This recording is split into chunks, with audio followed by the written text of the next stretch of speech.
Okay, good evening, everyone. My name is Professor Peter Dean. I'm the Director of Foreign Policy and Defence at the United States Study Centre.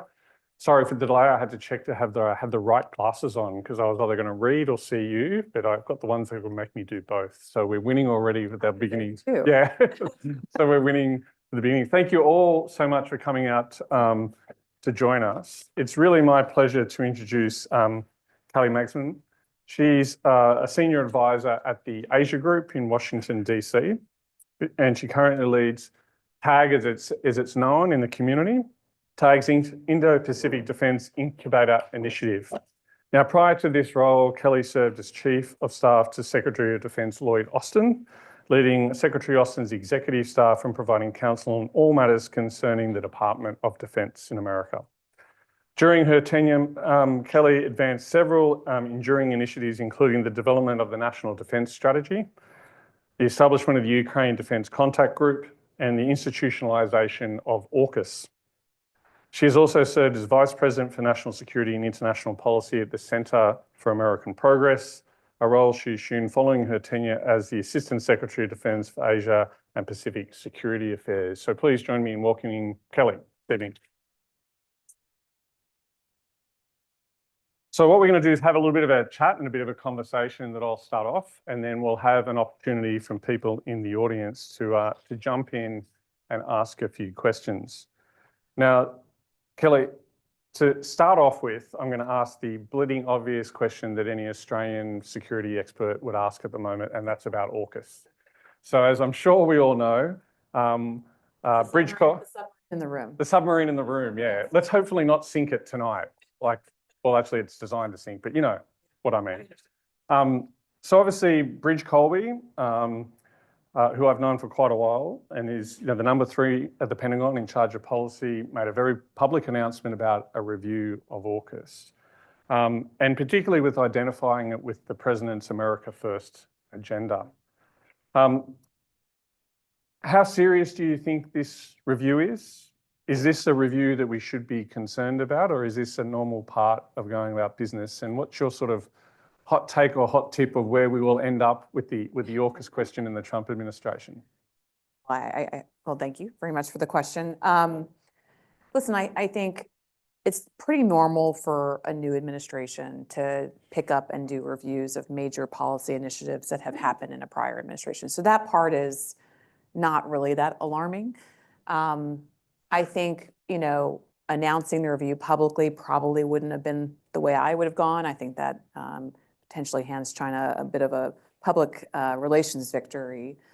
But I think at the end of the day, listen, Elbridge Colby has in the past expressed his own skepticism around the deal, largely because he is concerned about the U.S. giving up Virginia-class submarines when we have a challenge in our own shipbuilding industry, which is a real thing.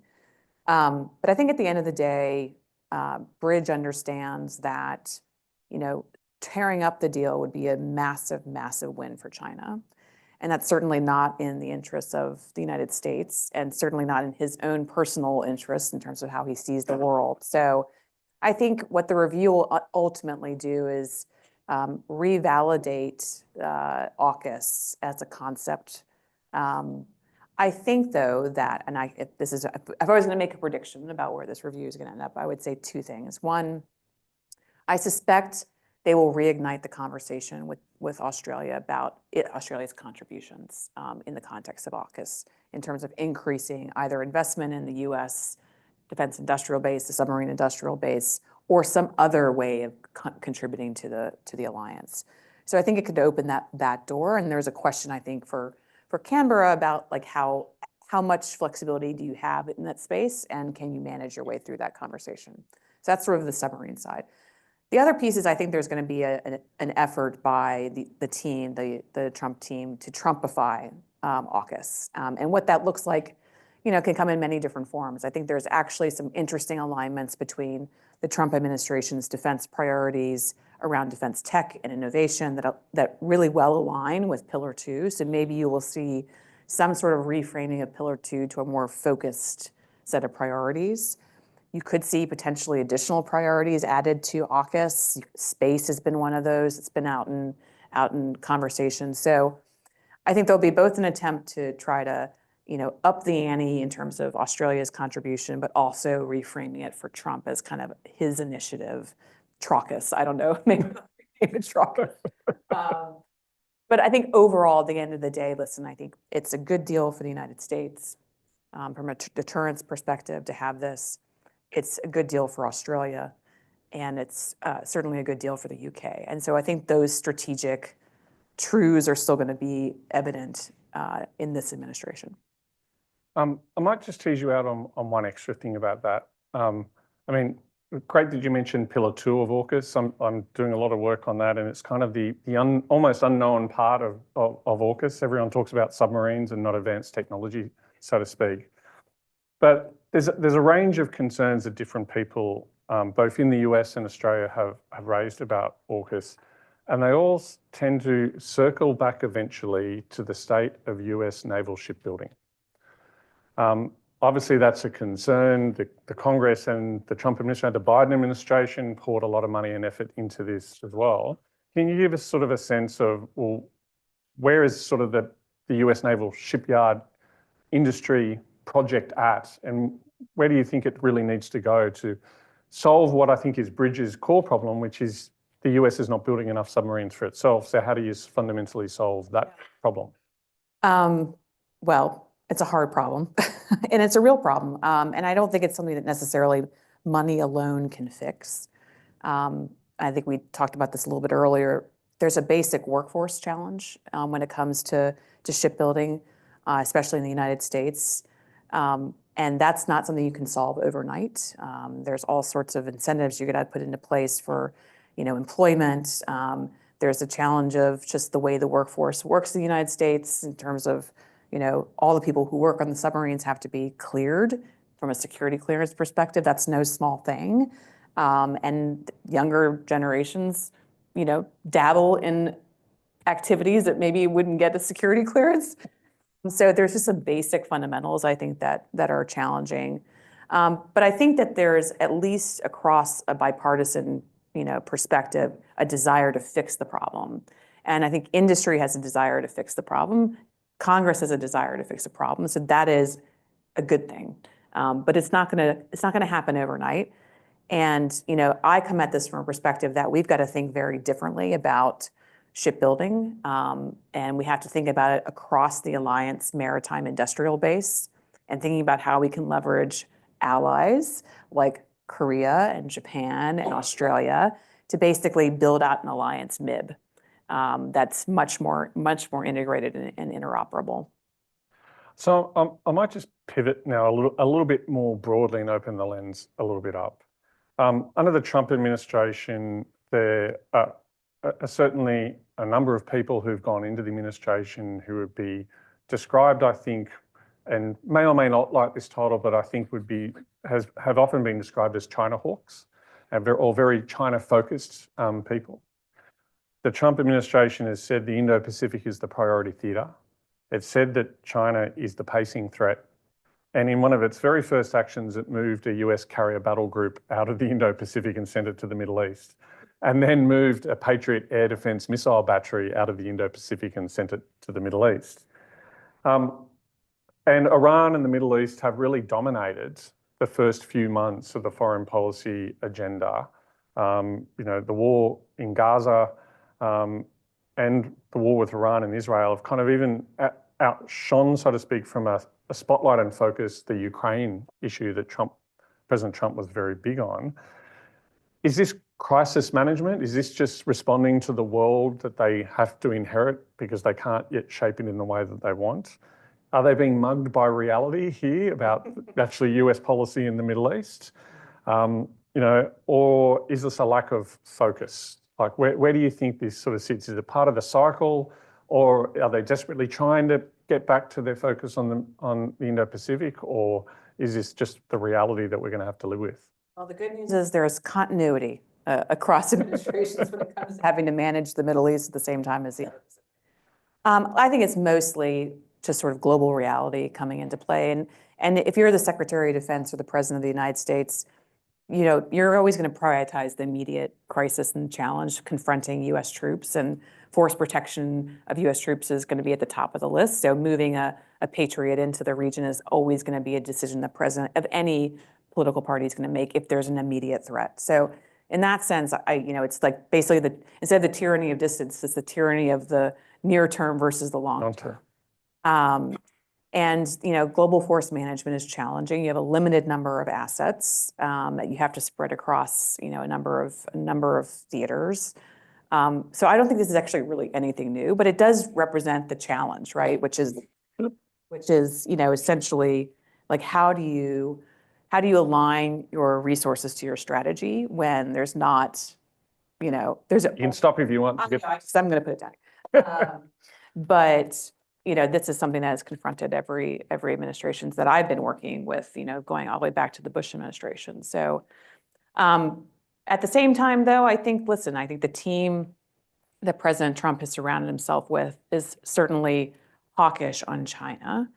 I think Trump is a little bit more ambivalent, to be quite honest. And so how that interacts is in the long term, at least in the next few years, it's going to be interesting to watch.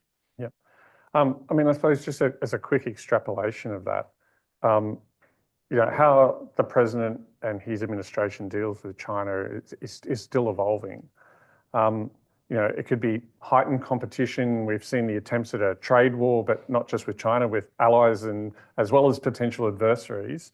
Do you think there is any scope at all for the president to sort of work with Xi to try and craft what some people have called a grand bargain, or is that kind of really a mythology that is sort of sitting out there, particularly given how harsh the president has been, particularly around tariffs and about economically competing with China?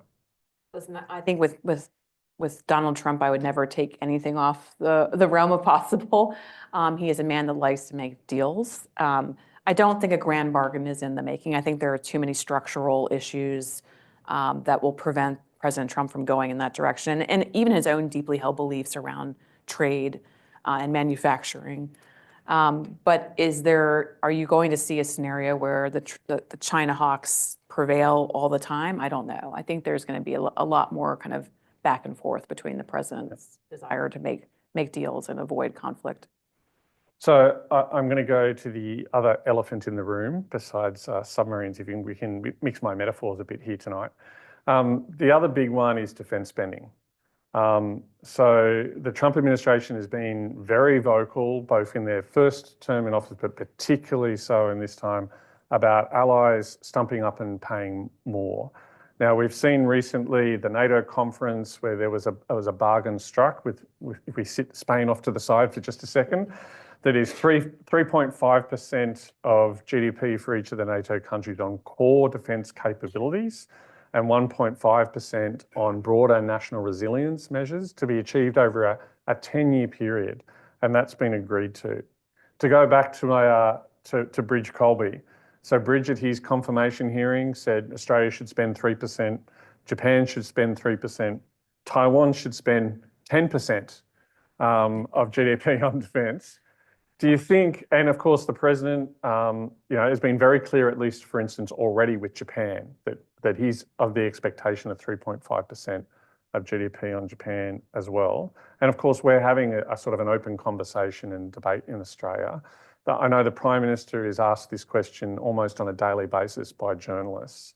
Where do you think that kind of the debate sits internationally? Do you think the president will be just as equivocal with, and direct with Japan and Australia as it has been with the NATO countries, for instance? Yes. Listen, I think 3.5 is becoming the magic number if people are looking for a magic number. I know that's challenging and, maybe it doesn't make any sense for Australia. But in my view, listen, even if you take Trump out of the equation, the strategic environment in which we're all living in has changed dramatically. I think Ukraine was a wake-up call for the European and NATO countries. That's drove a lot of the progress towards, increasing defense spending actually happened because of Ukraine, not because of anything that the Biden administration, all of us, pushing the Europeans to spend more. It was more about what was happening in their neighborhood. I think you're watching what's happening, in the Indo-Pacific with China. So Australia on its own has reasons to want to spend more on defense. I know that's a hypercharged political discussion within Canberra, but I think it makes strategic sense. And if actually, your Defense Strategic Review made some of these recommendations. So what number that is, I think, leave it to Australia to decide, but it does make strategic sense to move in that direction. I do think the deal at NATO is going to put sort of downward pressure on the Indo-Pacific to try to meet a higher target. It's all about how you craft it, though. I mean, for all the talk of the 5% at NATO, it's actually really 3.5%. The rest of it was kind of like whatever else you do, you can makes up the 5. And then the 3.5% was, by targeting by 2035. So you look at the time frame as well. So I think there's space to sort of do the right thing for Australia's interests, but also meet sort of the political requirement that's coming from the Trump administration. Yeah, and look, I certainly think it's worth the observation that before the president was re-elected for a second time, there had been an ongoing debate in our country about increasing defence spending. And I'd point out former Secretary of Defence Dennis Richardson said this kind of mid last year. About a year ago, Sir Angus Houston, who I worked for in the DSR, said it at our conference in September last year. Kim Beazley, the former Labor leader, has said the same thing, and pointing out that when he was Defence Minister in a much more quiet strategic time, the Labor government was spending close, around 3% of GDP on defence as well. The other thing I think that certainly from my observation of the Trump administration and the people that are going into it is the president seems to be keen on bringing people into the Pentagon who come from slightly different backgrounds. So you see people who are coming from big financial firms, people who are going in from companies such as Anduril or Palantir, these sort of tech disruptor companies who are sort of now challenging the big defence primes for the big contracts with innovative approach to industry and technology. Do you think that's going to? Where do you sort of see? I suppose that's my broader question. Where do you think the US technology and defence industrial landscape sort of is, and what are the opportunities, I suppose, for a Trump administration who's clearly identified that's the type of people that they're interested in bringing into the policy shops? I think it's a huge opportunity for the alliance, quite honestly. And going back to the Pillar 2 conversation, everyone obviously talks about submarines as the big deal in AUKUS, and obviously that is the core of it. But really, I mean, it's pretty amazing. The ITAR reforms for AUKUS are very significant. I think there's huge opportunity there for Australia and the US to do some work on defense tech innovation and better, integrating our ecosystem. It's actually part of when I'm not meeting with you guys, I'm out talking to some of the Australian defense tech companies. And I think there is an opportunity there to build something in the alliance structure that is useful. And I think this Pentagon, to your point, has a lot of folks who are much more in the disruptor domain. And so it aligns again with their kind of priority views. Hegseth has already put out a bunch of memorandums on acquisition reform, on software led design, things like that. I think that are useful in an alliance construct. So I would lean in this regard. I'm going to give everyone in the audience a warning that we're going to go to questions soon. So if you have a burning question, please store it up and think about it. I'm going to ask Kelly maybe one, maybe two questions, and I'm going to come over to the audience in a second. So I'm giving you all fair warning. Someone always has to break the ice, so be brave and be the person who puts your hand up first when we get to it.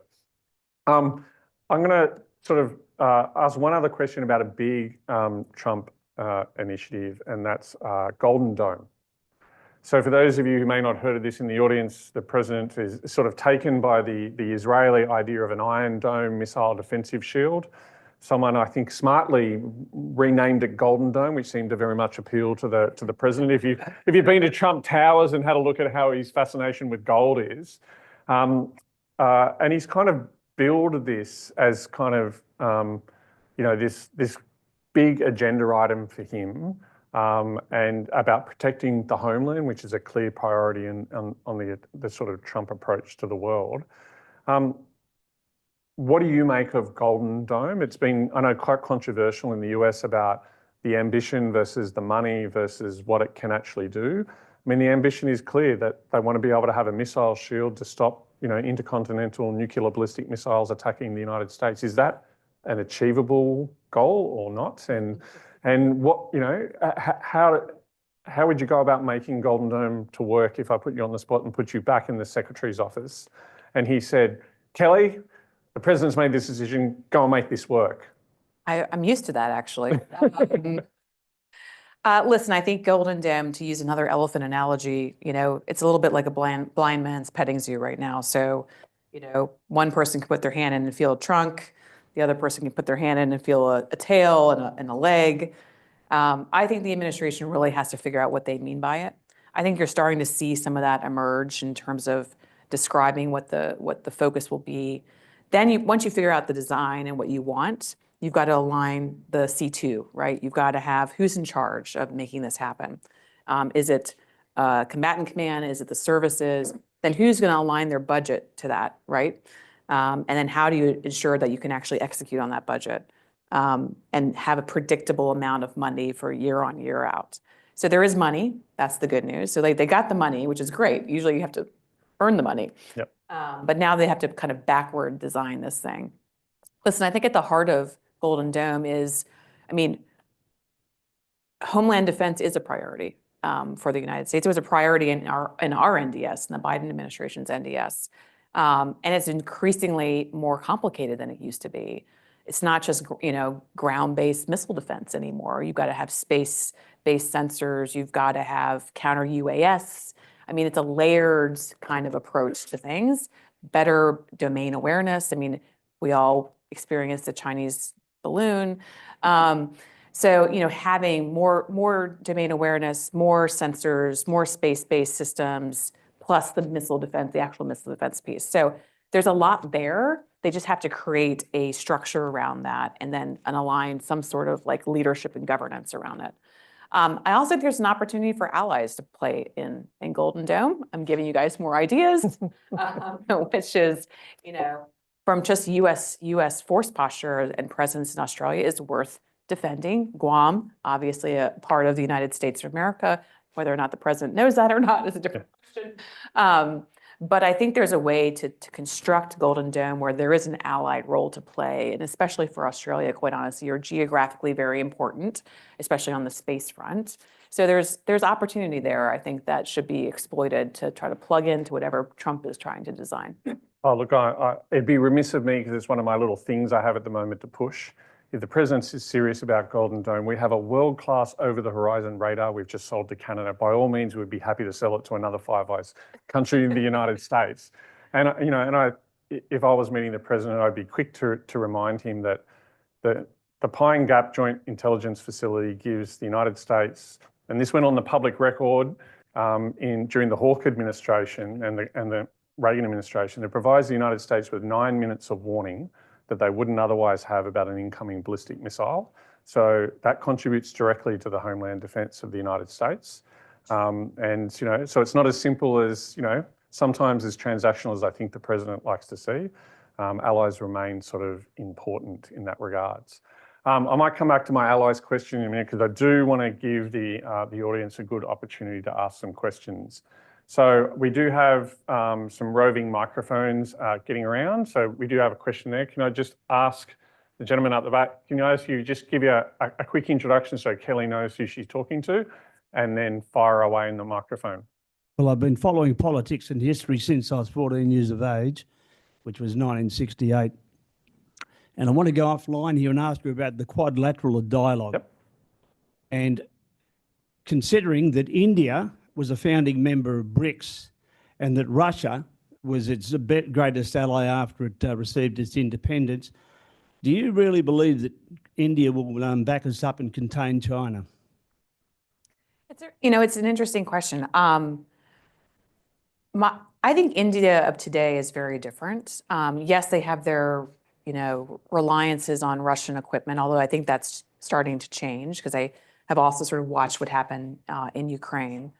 And they have their own challenges with the Chinese, as you know, on the land border. So, I think that India now is becoming closer and closer to the United States. They're never going to be aligned in a kind of way that we would expect. There's going to be no ally relationship.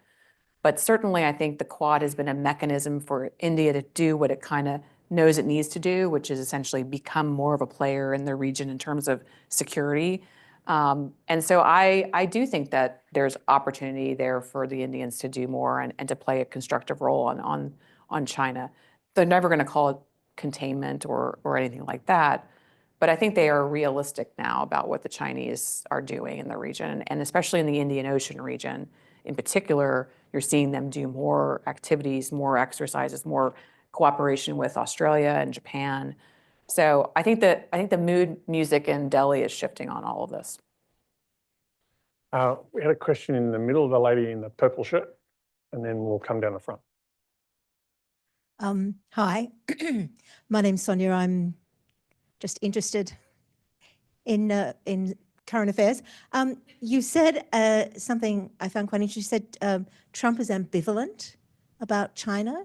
Just if you could expand on that, do you mean ambivalent in whether they're a threat or not, or what sort of threat they are, or ambivalent about how they should respond to China? I think what I mean by that is, you know, I think Trump, whether or not Trump sees China as an enemy or an adversary, I think he's more ambivalent in that regard. I think he's always open to looking at how to cut a deal and trying to find a mechanism. He doesn't have like a core feeling about anything. Obviously, the Russia issues might be separate, but I just think he's a little less wed to some of the sort of hawkish tendencies of the bipartisan consensus in Washington.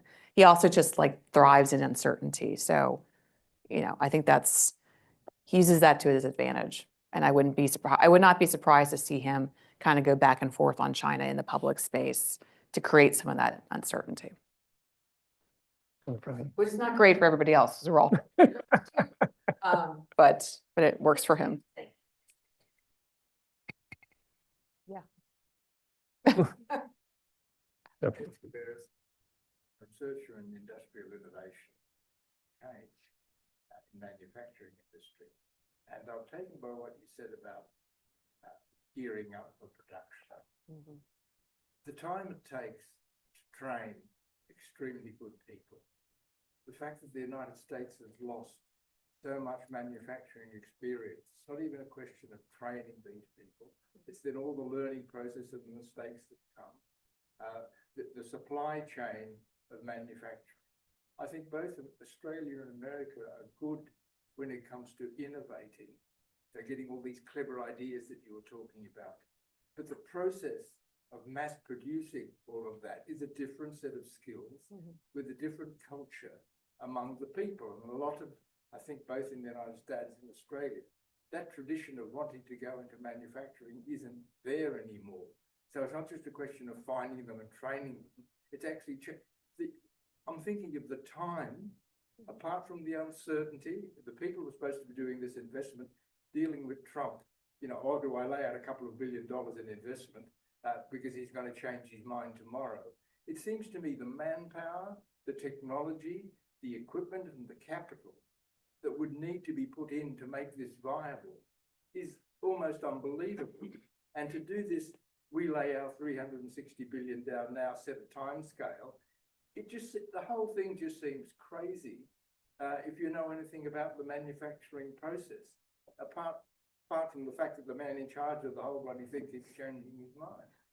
Do you really believe that this is a viable manufacturing strategy and business opportunity, well, I don't call it a business opportunity, but a sensible business commitment for Australia? And are you talking about it specifically in the submarine industrial base or in AUKUS, in the AUKUS context, or?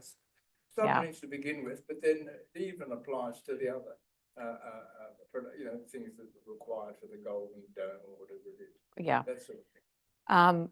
Listen, my view on this is pretty straightforward. If the balloon goes up, we're going to need the capacity, and we're not going to have a lot of good choices. And so the time to start dealing with that is now. And maybe it works, maybe it doesn't work. I'm not talking specifically on AUKUS, but like there's a no fail scenario here. And so, yes, it's hard, but I do think we need to be thinking about doing things differently, and specifically on shipbuilding. much more advanced manufacturing, much more leaning into robotics, because of your point about how long it takes to recruit and train and retain a workforce. I mean, we let our manufacturing and industrial base become sclerotic over many years. Australia should not make that same mistake. Yeah. So we've got to do things differently. We have to have smart shipyards, with, advanced manufacturing. We got to think about how to leverage the capacity of others, the Koreans in particular. I think are a place we need to start looking in terms of their commercial shipbuilding capabilities. How can we translate that potentially into sort of more defense focused shipbuilding? So we're just going to have to slay some sacred cows across, the United States and our alliance to address what is a significant industrial-based problem that we all share. Yeah. Well, and I think the Korean example is an interesting one. I mean, Korea's 50 million people, very modern, advanced economy, very high wage economy. They are the second largest shipbuilder in the world behind China. And in fact, if you look at the naval shipbuilding capacity, they're as efficient as China, and the quality is a damn sight lot higher than what the Chinese shipyards. So I suppose it's a commitment of national treasure, political will, and identified problem, and actually focus. I think is the political determination backed up, as you said, with the capital and the investments that we need to make that happen. We have a question in the middle over here, and then I'll come down to you next, sir. Hi, my name is OJ. I'm a student here and also just came from an exchange year in the US. So I'm thinking about how this notion of primary enemies and how the strongest alliances are forged on two countries that can find a common primary enemy and also have shared geographical interests. So in the long term, do you think Russia and China will become each other's primary enemies because they're both revisionist regimes, which will impinge on each other eventually? And as a result, do you think US and Russia will ultimately form an alliance, or will that lead to non-allied countries like India historically, which has been non-allied, to drift closer to US because of this whole Russia-China competition, which will be taking place long term in the future? Thank you. There's a lot in that question. She's been reading Stephen Waltz. Yeah. There's a lot in that question. It is interesting. I don't know if you saw in the news, I don't know if it was Wang Yi who said they don't want Russia to fail in Ukraine. Yes. Because then the United States would focus on China. Now, that could just be Wang Yi talking. There's a lot of shifts happening right now. I guess the best way I can answer your question is we're watching unfold a dramatic global shift in power. And I don't think we fully understand what's happening yet. And whether it turns into the axis of autocracies that people keep talking about, or whether or not there are much more serious divisions between and sort of competitive dimensions between Russia and China, I think it remains to be seen. I think we're seeing extraordinary shifts across the board, and how the United States fits into that and how allies like Australia fit into that. And I think we are living through a transformational moment. And so I wish I could answer your question with perfect clarity about where this is headed, but I would not pretend to be that person. But I would just say that from where I sit, we have got to do what we can as democratic allies to preserve our way of life. Full stop. And, it's going to require us to do things differently and be bold and creative and find ways to partner in different ways with countries like India, for example, or pick your country. But we've got to do something because we have a serious, potentially even more serious capacity challenge. In the United States, in the Department of Defense, I'm not going to say anything classified, don't worry. But, our war planning, for example, our contingency planning is very antiquated in the sense that it sort of silos the world. A war in the Middle East is a war in the Middle East. A war in Europe is a war in Europe. A war in the Indo-Pacific is a war in the world's changing. We could be in a scenario where we're potentially looking at fighting two adversaries at the same time. And, that is going to stretch us from a capacity and a resource perspective. And we are going to have a team. This is going to have to be a team sport across the board. So I'll leave it at that. Well, and I think even looking back reflectively on the last few years, I mean, who would have thought Europe would have responded to support Ukraine the way that it did? I remember being quite shocked that they actually got their act together, but the forcing function of the war did that. Who would have thought that Russia would then sign a military alliance with North Korea? The North Korean soldiers would turn up in Ukraine fighting for the Russians on the front line, and that you know, the Chinese would basically fundamentally, economically and industrially underpin the efforts, and that Iran would be, you know, making and selling drones to Russia to fight in Ukraine. Like, this is all just happened in the last 2 years. Like, it's sort of hard to keep up, isn't it, with that pace and that sort of the nature of that change. We have a question in the second row. Dennis, if you can wait for the microphone for a sec. No, we need, because we have people online. We're recording. My name is Anthony. I've been watching the evolution of China for the last 40 years. Hasn't that gone quickly? I'm aware of what they're up to in a lot of detail, simply because I mean, we've got computers now at the touch of a button. We can just see what's going on if you're interested. So my question is capacity. We've seen how the Europeans have reacted.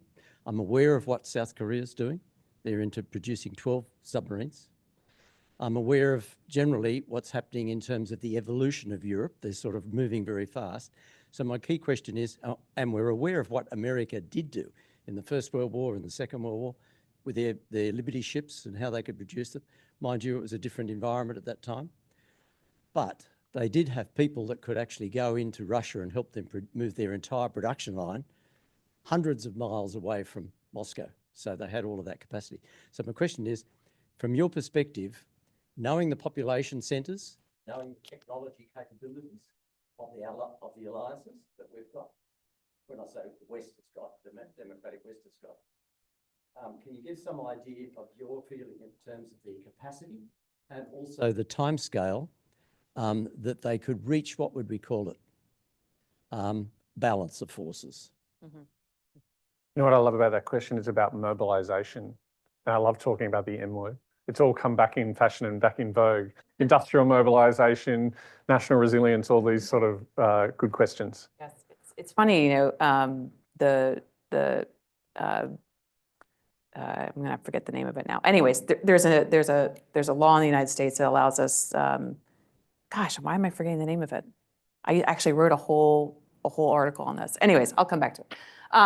Listen, I think from where I sit, I actually think that there is capacity across the alliance, and there's good. I mean, Ukraine is a horribly tragic event. Obviously, the one good thing that came out of it is it forced us all to look at our cupboards and see what we had and what we didn't have. And I think it was a very awakening moment for NATO in terms of what it was able to do and produce. And I think the Europeans, we would have these monthly Ukraine Defense Contact Group meetings, and we'd show up every time with like $1 billion or $400 million of equipment.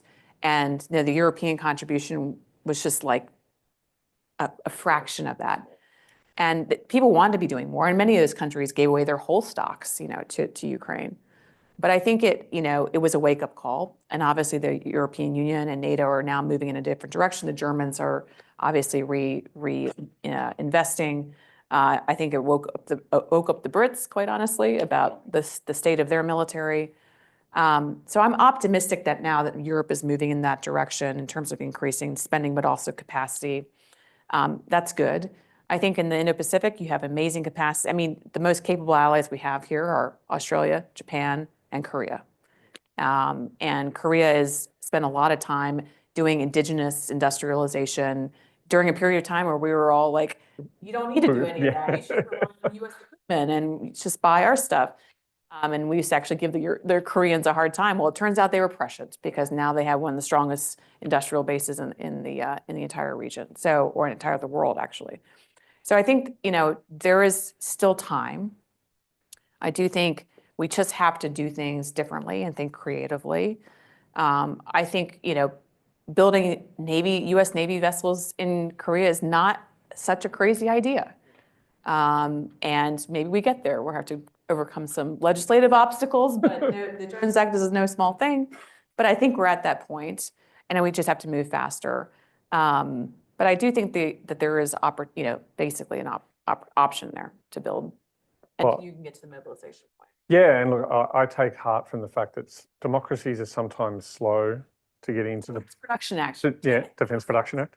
Slow sometimes to reorientate themselves and point themselves in a new direction, but our economic systems and the way our societies work means we're hugely more efficient than autocracies at then getting there. Once we're pointed in the right direction, it takes us a little while, and there's been plenty of examples of that happening. So it's about focus and direction, and I think planning. I mean, I'll point out from the Australian experience, the last time we did planning for large-scale mobilisation, industrial mobilisation and military mobilisation was the 1956 Strategic Basis Paper. Was the last time we were worried about major war in the region. It's been a long time between drinks from 1956 to now.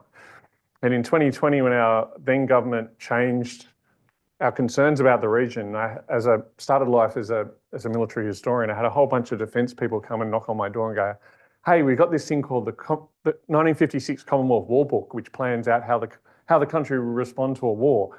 Have you got another version after that? And I'm like, it doesn't exist. So now they're back actually doing the planning and trying to figure out, Again. yeah, what is old is new again. And that stuff all starts with there actually being a plan and having, I know the Department of Defence, for instance, has set up a business intelligence unit just to understand what our economy can do. Who are the companies, and from small and medium enterprises, which make up the bulk of our companies, through to the large industrial companies, and what might the government need to do if they had to put a plan into place. But we didn't even have a look at what that was before and didn't even have a plan. So that makes us a big major step down the road. Industrial policy has changed dramatically. Like 10 years ago, industrial policy was a dirty word in Washington. Yeah. And probably here as well. Slowly. That has completely changed based on what's going on. The Defense Production Act, I remember when COVID happened, remember that? And everyone's like, what do we do about, getting masks? How do we produce enough supply? And I was like, hi, there's this thing called the Defense Production Act. It actually exists on the books. And that was what we turned to. We're turning to it now on Ukraine, for example, on munitions. But there is a dimension of the Defense Production Act that, in a severe emergency, or even not so, we can actually just nationalize industry. So there is a mechanism in the United States to do that. That's kind of a break glass scenario. But the President of the United States could go to Ford Motor Company and say, you know what, tomorrow you are no longer making Ford cars. You're now going to make, I don't know, tanks. I'm just picking something. Well, that's what they did. Yeah. In the Second World War. And so that authority still, the good news is that authority still exists. And whether or not we start using it in a more sort of preventive way or preemptive way is a question, but usually that's a break glass scenario, but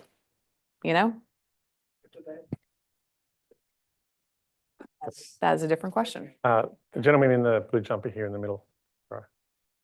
My name is Remco, just a member of the public. I haven't heard you mention the word Taiwan so far. And I just wondered what your view is on that. Obviously, Taiwan is important. Xi Jinping has got an important year coming up, 2027. He would like to celebrate that with Taiwan in his pocket, whether that'll happen or not. And on the other hand, how would the US respond to that? They're dependent for various products and industries on Japan, and just what's your view on that? Yeah. The 2027 date is a date. And obviously they have put that out in a public way as a target for which Xi Jinping the PLA will be able to give Xi Jinping the option of essentially seizing Taiwan militarily. Whether or not he does that is a different question. I think he could do it tomorrow, to be quite honest. He could make that decision tomorrow. I think people get fixated on 2027 as this time horizon. And what we used to say, when I was in the Pentagon was, China is not just a 2027 problem, it's a today problem. It's doing things today in the gray zone that we need to have, solution sets for. And it's going to do things, it's a forever problem. So we need to be thinking about, the Taiwan challenge in that regard. What the United States will do, it's, very hard to speculate. It'll depend on, I think, a lot of circumstances. We have obligations under the Taiwan Relations Act to defend Taiwan or to help them with their self-defense. So, I think that and there's been a strong, long bipartisan consensus around that. So, but depending on, the circumstances of it and who's in the seat, it's very hard for me to say a president of the United States is going to go to war over Taiwan. I think that's up to the president at the time to make that decision. So. I'm looking at this side of the room because I notice I'm looking this way. I'm also left-handed, so I'm naturally biased to my friends over this side of the room. So I'm going to come back over here. So. I'm interested in the extent to which the Trump administration and the US more broadly is genuinely receptive to cooperation with allies. Because my assessment is, on the one hand, I think this administration is deeply distrustful of its allies and its partners. On the other hand, I wonder if perhaps it's more risk tolerant and perhaps more willing to work closely with, perhaps share some US secrets that previous administrations have not been willing. So that's a very good question. I think that, I don't think Trump himself has any fidelity towards, traditional concepts of alliances. I don't think he doesn't think in the world in those terms. He thinks of it very much in the relationship context. How does he relate to the leader of the country, et cetera. But the institutions around Trump are much more integrated and have more, thoughtful views on alliance relationships and see their value. So there's a little bit of a, where Trump is, but where the rest of the institutions are, the deep state, so to speak. But I think there are opportunities for allies during the Trump. I'm trying to leave everyone with a sort of a positive note, which is, as long as you can figure out how to align Australia's interests with some of the things that, President Trump is trying to do, I think there's actual opportunity there for Australia and to sort of weather this storm, so to speak. And there's just a strong, in the United States, people still feel good about alliances. Like if you look at US polling, Americans like to have friends. We like the world to like us. And so the American public, I think there's very strong support for alliance relationships. I think there's a decreasing support in terms of overseas interventions, and I think people are feeling strain in that regard. But I think, in the long term, I think we're still in a good place. And I think there's short-term opportunities to take advantage of where the Trump team is trying to go. I would throw on the table one thing we haven't talked about, which is a pet project of mine, is the Australian Guided Weapons and Explosive Ordnance Enterprise, or GWEO, as they talk about it. I noticed, interestingly enough, Secretary Hegseth, we all probably have our views on the current secretary, but when he's been asked actually about Australia and AUKUS a few times, he's actually responded with GWEO, with munitions production, which is actually not a part of AUKUS. No, but certainly, if you're looking for an extra pillar, may well be a pathway.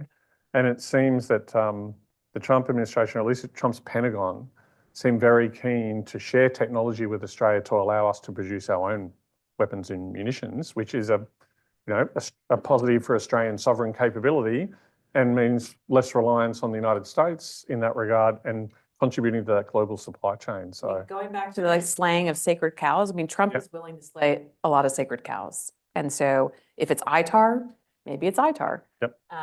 So I think there is, to your point earlier, I think there's an opportunity there as well. Yep. Anyone else on this side of the room? Come on, Bueller. Chris down the front, and then we'll come back over here. The lady there.